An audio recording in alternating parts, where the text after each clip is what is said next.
Bien, jóvenes, muy buenas tardes. Vamos a iniciar con el solucionario del primer examen de CEPREVAL del ciclo B 2025 con el compás de la cuarta sinfonía de Tchaikovsky, que es como un premonitorio requiem.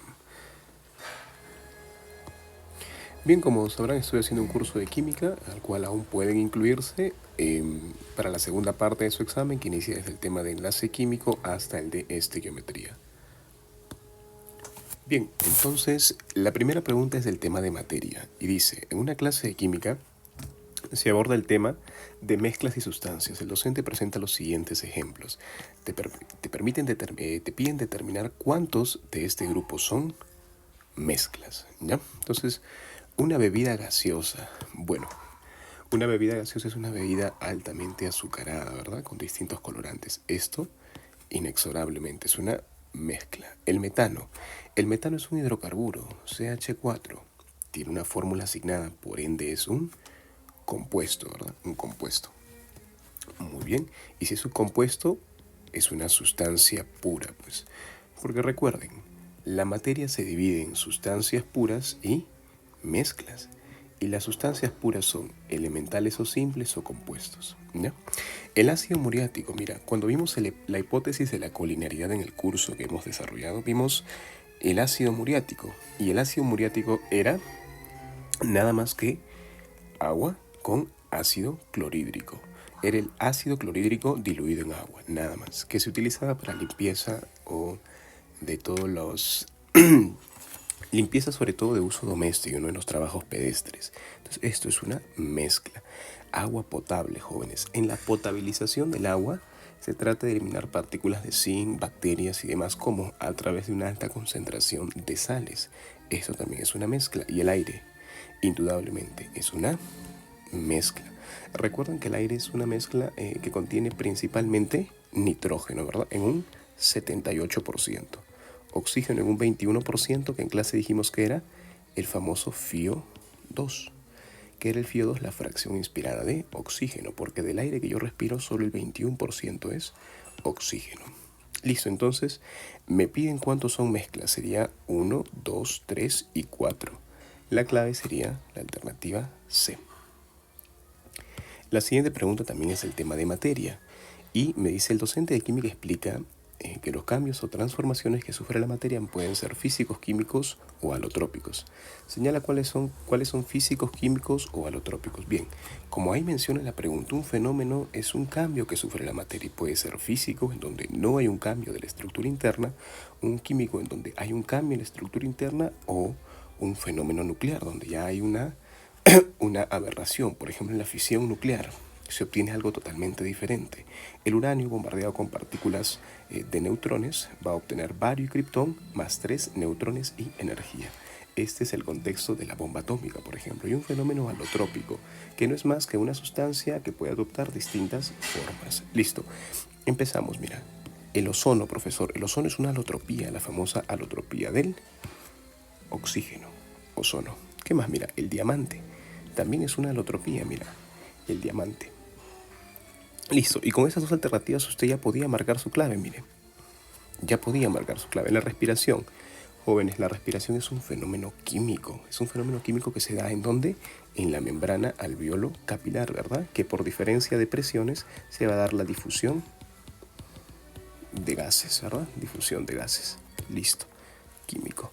La destilación. La destilación es un medio físico de separación, jóvenes, físico de separación. Como profesor, yo puedo aprovechar los distintos puntos de ebullición para poder separarlos. Por ejemplo, tengo una mezcla que contiene agua y alcohol. ¿Cómo podría separarlos si tiene agua y alcohol?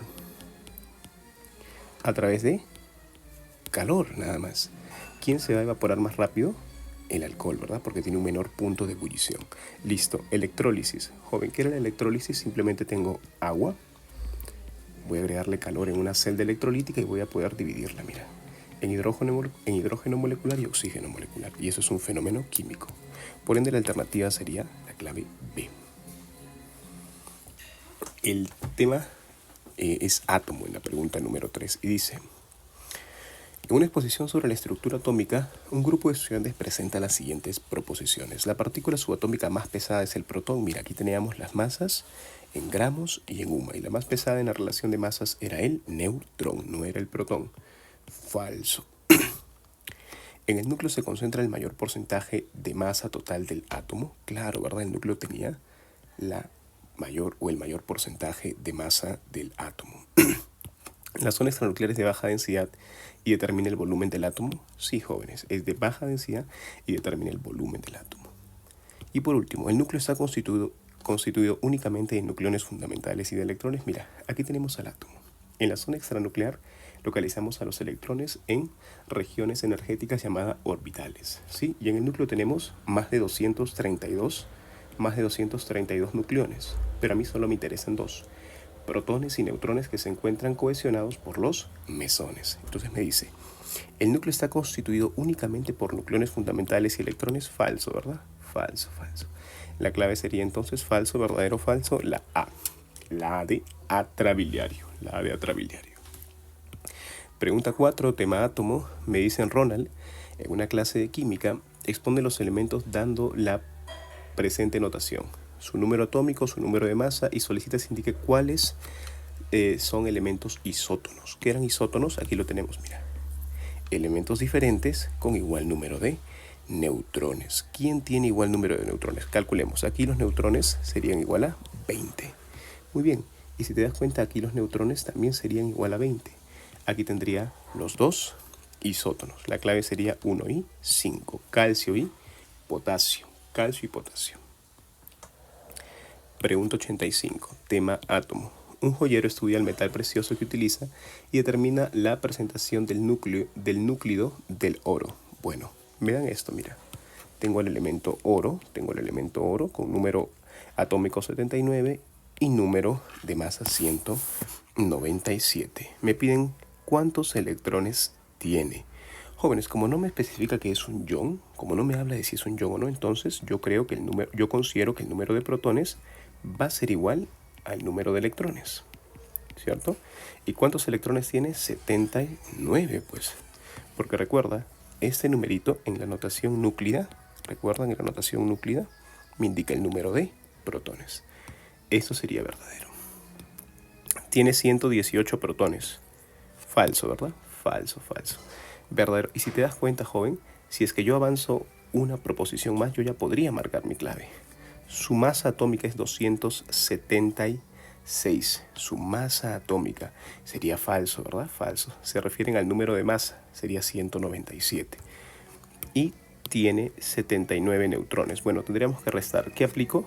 Una sola fórmula que hemos estudiado, ¿verdad? A es igual a Z más N. A es 197 y Z es 79 más N. Entonces, si pasamos a restar, sería...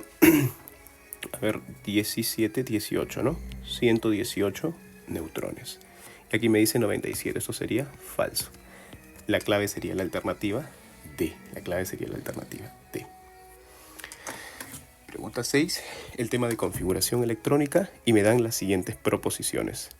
Muy bien, dice, tiene 35 protones. Joven, a ver, de forma sencilla, si tú recuerdas la configuración electrónica, hasta aquí sería argón 18, ¿verdad? Argón 18. Entonces, ¿cuántos tendríamos? ¿Cuántos protones? 18 más 2, 20, más 10, 30, más 3, 35. Profesor, pero, perdón, lo que usted ha hallado es el número de electrones. El número de electrones es igual a 35. Sí, pero recuerda, estoy infiriendo que el átomo es un átomo neutro, por ende el número de protones tiene que ser igual. 35. Verdadero. Pertenece al grupo 5, al grupo 4A. Vamos a ver. Mira, recuerda que con la configuración yo podía hallar el grupo y el periodo. Primero, el mayor nivel es 4. Como el mayor nivel es 4, sería cuarto periodo. Cuarto periodo. Listo. ¿Cuántos electrones de valencia tiene? 5. Profesor, termina en P. Si termina en P es del grupo A. ¿Cuántos electrones de valencia había? 5. Por eso es el grupo 5A. Recuerda, tengo subniveles S, P, D y F. Si termina en orbitales S y P, es un elemento A, elemento representativo. Si termina en D y F, es un elemento del grupo B, es un metal de transición o metal pesado, ¿no? Listo, entonces tenemos que es el cuarto periodo, grupo 5A. Dice grupo 4A, eso sería falso. Dice tercer nivel, eso sería falso. Y tiene 7 electrones en su último nivel, eso sería falso también, ¿no? A ver qué dice. tiene 7 electrones en su último nivel o periodo. No, jóvenes, en su último nivel tiene... Ah, perdón, sí, tiene 7. Perdón, aquí hubo un error. Ahora lo corrijo, no sería grupo 5, sería grupo 7, perdón. Grupo 7A, pero no cambiaría la clave, mira. Dice grupo 4A, no, es el grupo 7A porque hay 7 electrones de valencia, ¿ya? Y dice entonces tiene 7 electrones en su último periodo, sería verdadero. La clave sería verdadero, falso, falso, verdadero, la alternativa A. Listo, a ver, 87. El docente de química, bueno, es tema tabla periódica, señala que el grupo B de los elementos pertenecientes a la tabla periódica de los elementos químicos están constituidos por... A ver, vamos a leer. Solo me preguntan por el grupo B. Grupo B. O sea, entiendo que es el bloque D y el bloque F. Solo esto, mira. Sí, solo esto. Entonces, mira, columnas S y columnas P, no, eso sería falso, ¿verdad? Falso y falso. ¿Por qué? Porque el bloque S y el bloque P son exclusivos del grupo A, elementos representativos. Columnas comprendidas del bloque D y F, correcto, lo acabamos de decir, ¿verdad? La clave sería 3 y 4. D de draconiano. 88. Los estudiantes de la Academia Preuniversitaria dicen que los elementos químicos representativos o principales son representativos o principales. ¿Me hablan de quién? Del grupo A. Son los primeros elementos de cada familia. Falso, ¿verdad? Falso, falso. No son los primeros elementos de cada familia. Los metales de transición internas o pesados, falsos. Eso es del grupo B. Bloque S o P, lo que acabamos de decir, ¿verdad? Verdadero. Los primeros de cada columna, falso, ¿no? No son los primeros de cada columna. Muy bien, entonces la clave sería falso, falso, verdadero, falso. La clave sería la C de circunspecto. Pregunta 89, tema del tabla periódica. El docente de química dice a sus estudiantes que el número atómico del germanio, es 32. Ya, me dan el número atómico del germanio, que es 32, y les pide que indiquen en qué periodo y grupo se ubica en la tabla periódica. Bueno, jóvenes, ya hemos dicho que si yo quiero ubicar un elemento, simplemente tengo que hacerle la configuración electrónica, ¿verdad? Rápidamente utilizo argón 18, la configuración abreviada de kernel, 4S2, 3D10 y sería 4P2, ¿verdad? 18 y 2, 20, más 10, 30, más 2, 32. Listo. Ahora sí, mira, el mayor nivel es 4, por ende sería del cuarto periodo. Termina en P. Si termina en P es del grupo A. Es un elemento representativo. ¿Cuántos electrones de valencia tiene? 4. Por eso sería del grupo 4A. Esa sería mi clave. Cuarto periodo, grupo 4A. Alternativa, la E. Muy bien. Pregunta 90. Con esto acabamos. Tema de tabla periódica. A ver, los estudiantes de una academia manifiestan respecto a las propiedades de los metales. Muy bien, me piden en función a las propiedades de los metales. Recuerda que los metales son los elementos más abundantes. En la tabla periódica 92 elementos son metales, ¿sí? Y están distribuidos en los 3 bloques. Perdón, en los 4 bloques S, P, D y F, ¿ya? O sea, representan aproximadamente el 80% de los elementos químicos, ¿ya? Muy bien, entonces dice, ¿presentan baja densidad? No, tienen densidad variable, acuérdate de eso, variable. El que presenta baja densidad, por ejemplo, es el litio, que tiene una densidad de 0.53 gramos por centímetro cúbico. Eso sería falso. Son buenos conductores térmicos, claro, son excelentes conductores térmicos, jóvenes. ¿Y cuál era el mejor conductor térmico? La plata, ¿verdad? La plata, le seguía el cobre, luego el oro, luego el aluminio y luego el magnesio, en ese orden, verdadero. No se oxidan, falso, ¿verdad? Falso, los metales se oxidan. Y como se oxidan son agentes reductores. Muy bien, entonces la alternativa me dicen cuál afirmación es correcta. Solo 2. La clave sería la alternativa B de belicoso. Muchas gracias, jóvenes. Saben que se pueden inscribir o acoplarse al curso para la segunda parte de su examen y espero que les haya ido muy bien.